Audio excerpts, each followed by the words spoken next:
most of the action around the southeast is 9-ball action. If you're looking for decent size action, or anything from small to big. But I get sick of it. I really do.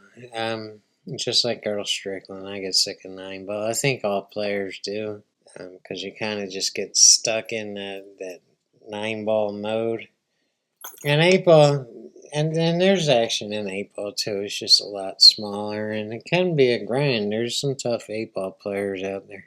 It's a nice change. It's a change of pace, and it's kind of cool to use different parts of your brain. So just to go over, the basics of some of my 8-ball instructional videos. The first thing you want to do is find the treble balls. And that should help you choose, stripes or solids. And then when that choice is made, now you need to figure out what is going to be your key ball, or the ball that you shoot to get on the 8. And what pocket are you going to shoot the key ball in, and what pocket are you going to shoot the 8-ball in. And it's absolutely amazing how fast the human mind works when you let it. And all of it is decided in the blink of an eye. I'm not even sure I know that I'm doing it, and it's pretty much a subconscious thing going on here. And I'm going to show you what I mean in this short little intro here. Nothing's tied up on this table. You can take stripes or solids, and you shouldn't have too much of a problem. But that 3-ball down there, I'm taking solids, and that 3-ball down there is an issue, and I'm discovering it now. But I'm also discovering that would be the best key ball to get online for the 8-ball, and what I call a wedge shot. And this ball right here is a 7-ball, so it is a solid, and that will put me right on that key ball on a wedge shot, which has nowhere else to go if you put center ball on it, except in line for the 8, and the 8-ball down in this corner. And I could shoot that 8-ball in any of 5 pockets, but I'm shooting it in this corner, and I'm deciding that before I get going on this rack.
I hear players cussing her over and over and over. I saw one guy pick her up out of the pocket that he scratched in and threw her across the room.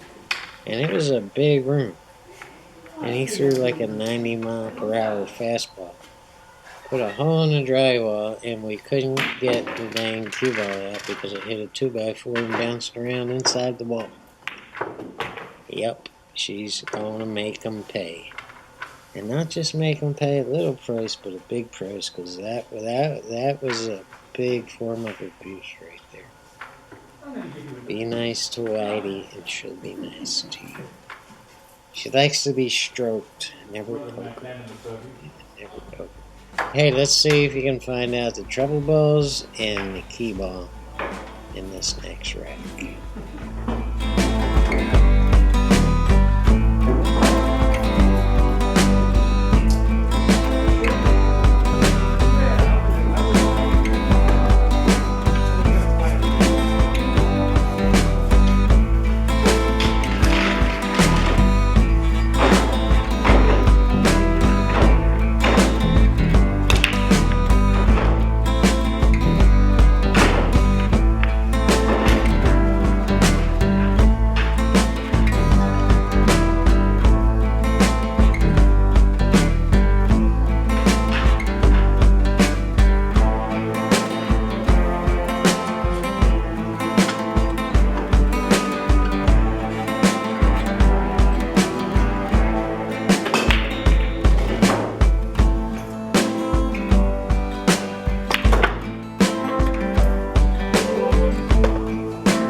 It's a tough game here. All these balls are cluttered up by the side pocket right there.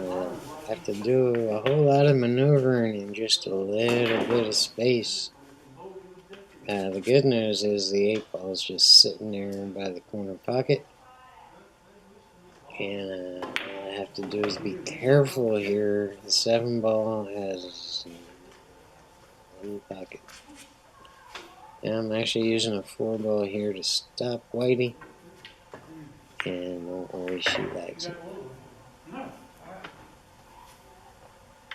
You have to remember that too. While you're playing 8-balls, you're going to have to use balls to stop other balls. Particularly the cue ball. And this, since this wasn't, my best game in the world, I'm trying to get perfect on the 8-ball just to show y'all what perfect is. You can make that 8-ball anywhere on the table, it won't be a problem.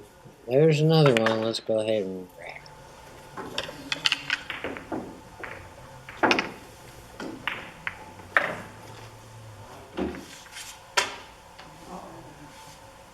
I'm looking at something I don't remember what I was looking at, but I'm concerned about something, and that would be the problem ball. What am I taking there? I can't tell. Gotta wait. I'm taking the stripes, and right now I'm looking at those 2 stripes down there by the corner pocket right there, and using them to get on the 8-ball, but I'm taking a look at the path to the 8-ball, and the problem with the path to the 8-ball is that 1 and that 5 is making things a little bit difficult, and I'm going to have to come out a little further back up table to get right on the 8. I'll see what I mean here in a minute. I didn't want to save those 2 balls over there. I like to work, from downtown to uptown. Take care of, all of downtown first. before I shift to the other side, or I'll take care of all downtown first and shift uptown. Or shift, take care, whatever. Yeah, I want to take care of one side of the table before I take care of the other side. And the last side is usually where the 8-ball is. So I don't like moving the ball from one side of the table back and then back again, back again. You don't want to do that. You just want to take care of one side first, and now I'm taking care of those two. This is a key shot right here. I have to get right on the 13 ball.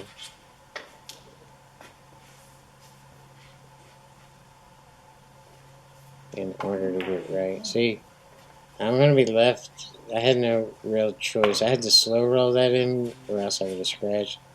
But I'm going to have to use the 6-ball here, and this is what I was talking about in the last rack. To stop waiting, I have to have some kind of shot, and it's not a great shot on the 8-ball. But, any shot on the 8-ball will work. If you have trouble with those cut shots, just work on them, and one day you'll nail them and never miss them again. And here comes another one. Yeah, this is getting to be a long video, but I can tell I'm in stroke, and I can tell by my backswing that I'm in stroke. It's just kind of natural and unforced. It just seems like it's meant to be. When you're in stroke, you can feel it. You can feel it happening, and it's just effortless. So let's go ahead and listen to some more Delicate Steve on this. I think there's actually another rack, and I'm going to show you where I dog a ball, trying to break out one cluster. I'll show you when we get to it. Let's go ahead and roll it.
Yeah, I know, I scratched on the brake. Sorry. I'm not, I have work to do. I haven't learned the aiming system yet. The secret aiming system. Here's the rack where everything goes around here, but I really try and I do good at first. Now you'll see. Let's see, let's just rack them up. And this is a better break, although it's not a superb break here. I need to work on my 8-ball break, and I am working on it, I promise. I'm hanging out with 8-ball. I like it.